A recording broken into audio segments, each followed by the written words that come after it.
The honourable member for South Surrey White Rock. Thank you, Madam Speaker. Canada's balance sheet is in trouble. There's no sugarcoating it.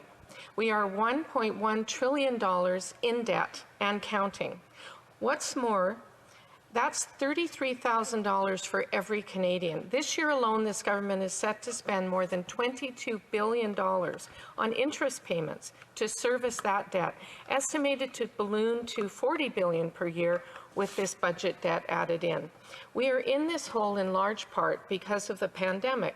But the Liberals' overspending long before COVID-19 is why we're looking at the sea of red ink before us today.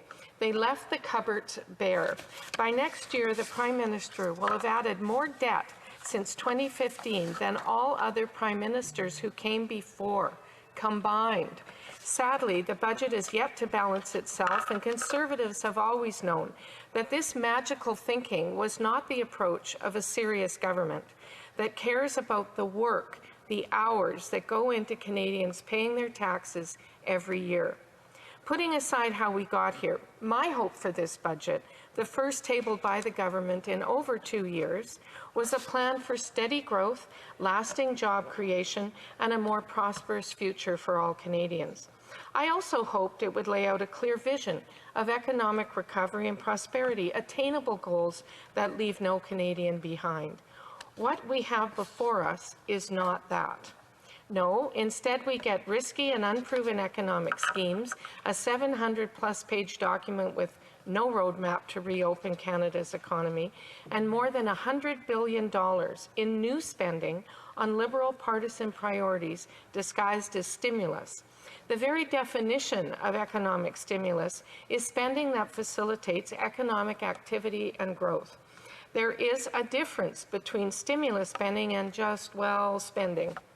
But this government doesn't seem to appreciate that difference. Let's consider just a couple of examples from the so-called stimulus fund. $13 billion on pandemic supports. My Conservative colleagues and I have voted for these programs from the outset.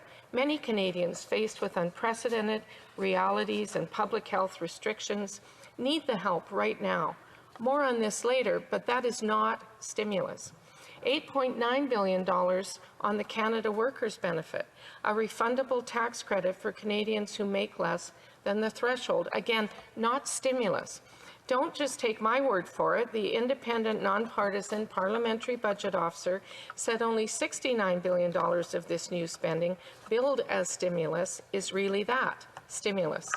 Whatever you want to call it, the sheer amount of all this new spending is simply not necessary. In fact, the parliamentary budget officer noted the size and timing of the planned fiscal stimulus may be miscalibrated. Other experts agree. You might hear $100 billion and think, great, that's a lot of money. Surely it will kickstart the economy. But the truth is, government spending does not equal growth. Between 2010 to 2013, under the more fiscally responsible Conservative government, growth averaged 2.8% annually. Compare that to the Liberals' first 4 years in power, where spending rose sharply, average growth was down to 2.2% per year and was grinding down. But what I really don't understand is how, with over $100 billion in new spending, the Liberals' budget still does nothing for the long-awaited and much-needed infrastructure projects in the lower mainland of my home province of BC. Major projects like the George Massey tunnel replacement and the SkyTrain expansion from Surrey out to Langley, or even smaller projects like reinforcement of the White Rock Pier, damaged almost 3 years ago now. Does this government not want to help us in BC? Or maybe they're waiting for another shipment of steel from China like they used on the Petula Bridge before they commit, instead of using beautiful, high-quality Canadian steel.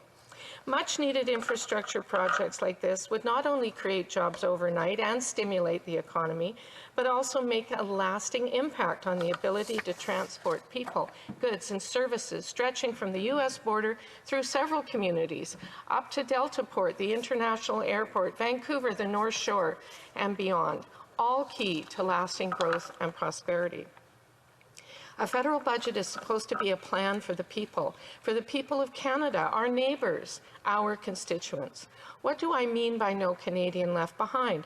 What about the commuter who needs the SkyTrain to get from Langley to Surrey so she can get on another train to get to her job in Vancouver? And why does she live in Langley or further east? Because there's no way she can afford to live in Vancouver or Richmond or Delta or Surrey, perhaps or White Rock. And this budget does nothing to help her own her own home. Instead of encouraging home ownership and helping Canadians experience the achievement and pride in owning their own home, they've recently made it harder to qualify for financing. That negatively affects home buyers and sellers, realtors, builders, developers, construction crews, contractors, building materials suppliers, and more. How about the families in BC and across the country that continue to be affected by substance abuse? In BC, we've had more deaths resulting from overdose than COVID-19 in the last year. This budget doesn't do enough to address the opioid epidemic. Where's the comprehensive recovery-oriented substance abuse plan? Or how about the 988 suicide prevention hotline? More than 5 months ago, this House unanimously passed a motion put forward by my Conservative colleague, the member for Cariboo Prince George, to implement this critical 3-digit resource. No funding for that. How about the natural resource workers? A friend of mine recently spoke to a greeter at Walmart in Alberta who used to be an energy sector engineer, but is now working a minimum wage job to demonstrate the dignity of work to his children and put food on the table. What about him? Why is this Canadian being left behind? Excuse me.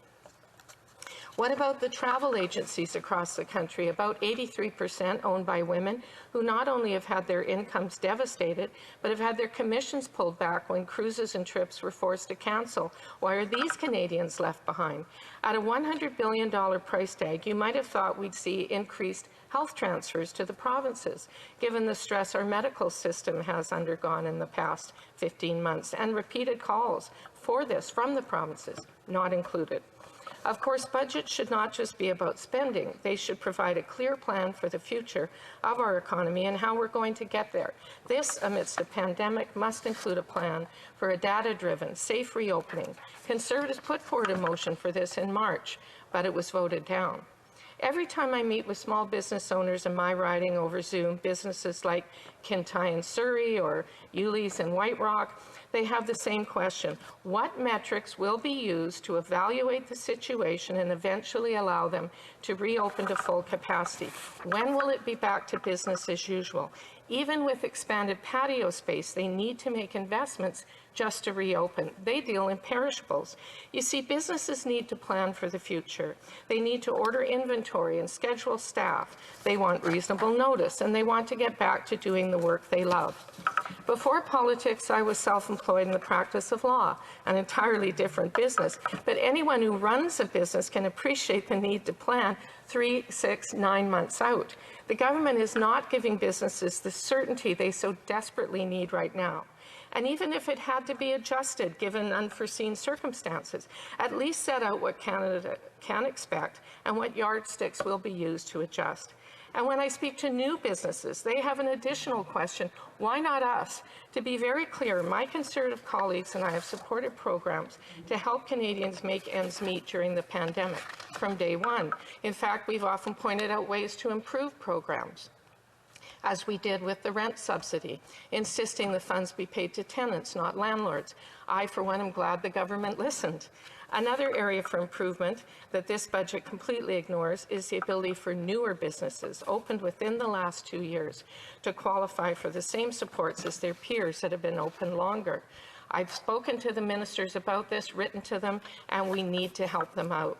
The investments to start these businesses were made long before the pandemic, and literally their life savings can be on the line. There are some things I like in this long budget. I'm pleased to see the Regional Development Agency for BC. I think that's important as long as the funds are allocated in the right places throughout the province. Canadians waited a long time for this budget, 763 days to be exact, the longest ever gap between federal budgets. Unfortunately, Madam Speaker, I don't think it was worth the wait. We've got too many Canadians who've been left behind. They need to secure their future. Thank you.